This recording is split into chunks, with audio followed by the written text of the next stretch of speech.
today we are doing a documentary on the country of Ireland. We have Ray Nugent here with us. Ray is from Ireland. Hello Ray, can you tell us a little bit about yourself? Hello Ethan, how are you doing?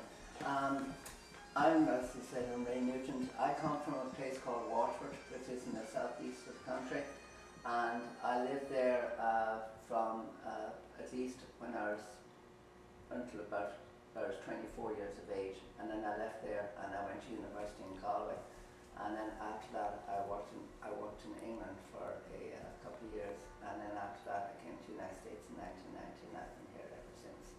And I'm married and living quite happy here in Williamsburg. And I have another question. Sure. What do the colors represent for Ireland, the Ireland flag?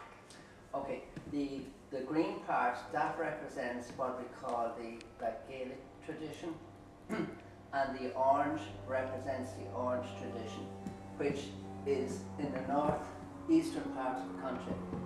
And of course our flag, like the United States flag, is very involved in the history of the place. Like, your flag, the stars represents the states and the stripes the colonies. Well, it's the same kind of concept in Ireland.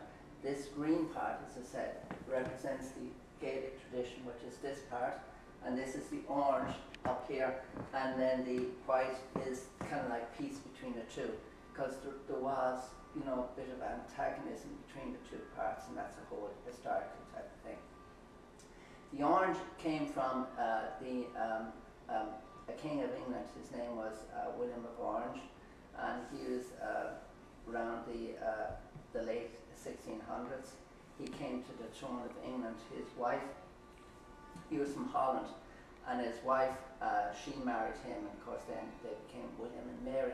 And actually that's the same William and Mary that gave the Royal Charter to the College of William and Mary here in Williamsburg in 1690. Can you tell me something about the capital of Ireland?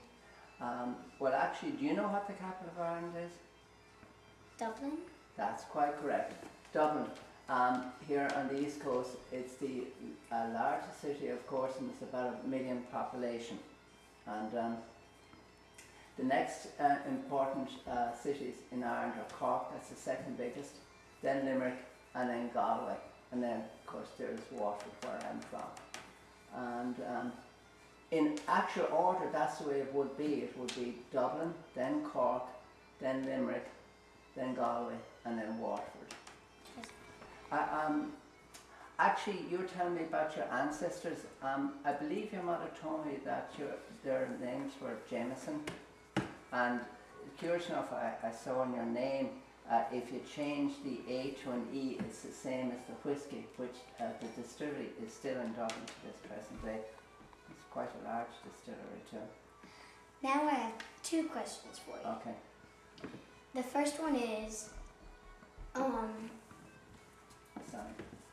this book, Yeah. I heard you do have lots of mountains and pretty water and all that in Ireland. Yes. And my second question was, what kind of oceans is there in Ireland? Well, you can see here, the main ocean is the Atlantic Ocean, this side.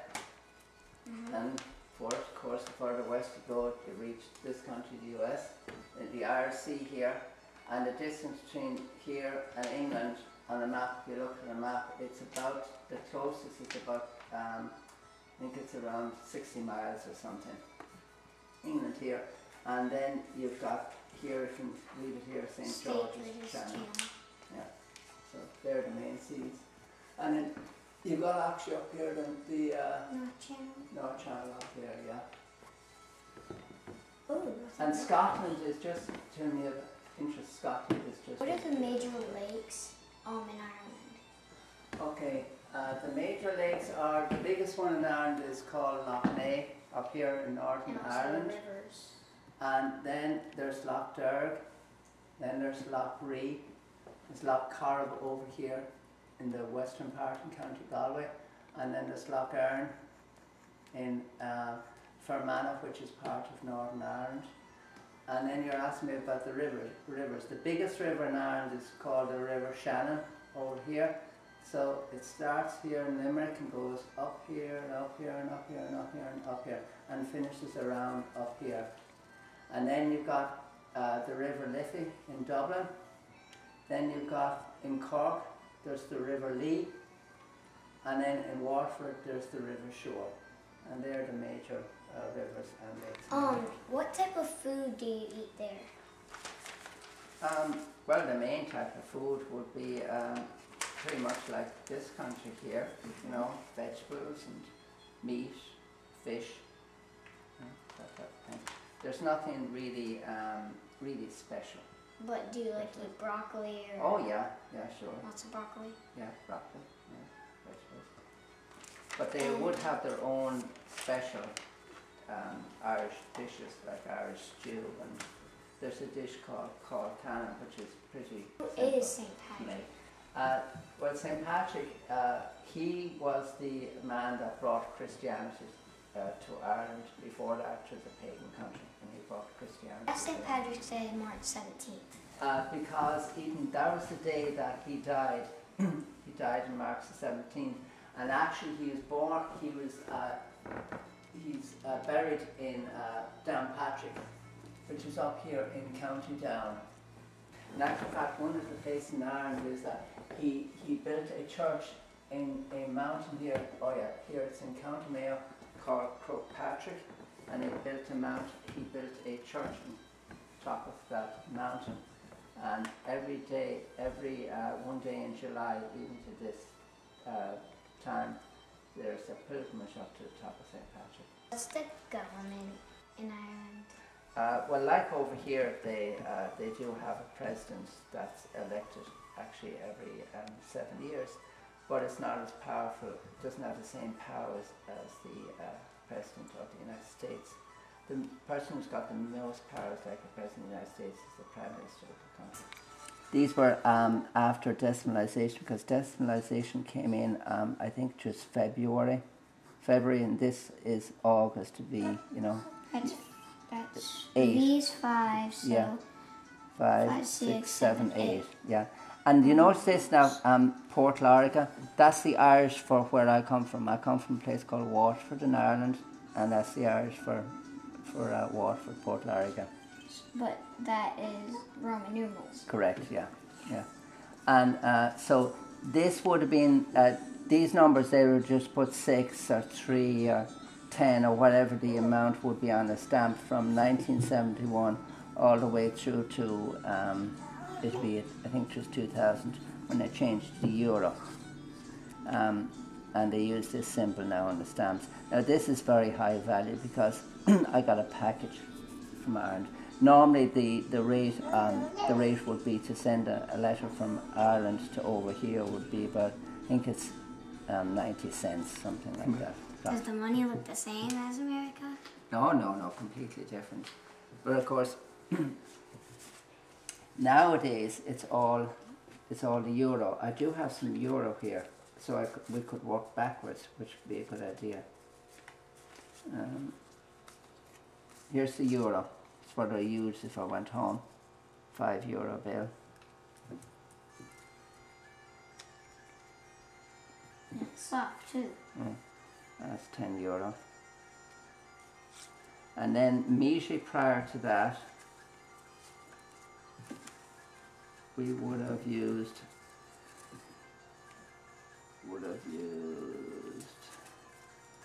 this type of 15? No, 5. See now, that said there was no pound notes because they had coins. In 1971, right, they brought in decimalisation because they wanted to make it much easier, and the British brought it in too. Because they knew they were, another reason too is see they were going to join the European Union, and they had to become more European. So then it was 100 pennies to £1, you know, in Ireland and England, same as this country, 100 cents to $1. And now at the moment, as we sit here, it's 100 cents to €1. Thank you for coming, Ray. I'm glad you're here today, and I'm glad you came because I think this was a good day today. You're welcome, Ethan. Gur ama agut. agus tusa freisin Ethan. Slán agus Bennett.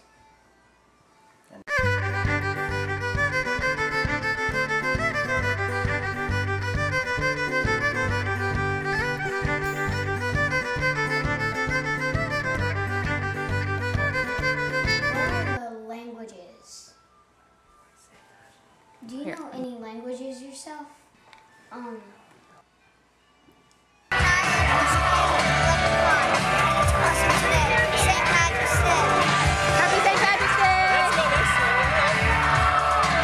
Would you like to go further down so you can hear? Yeah, let's go this way. Come on. Let's get it.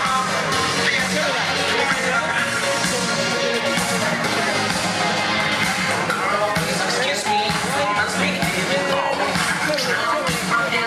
You're begging me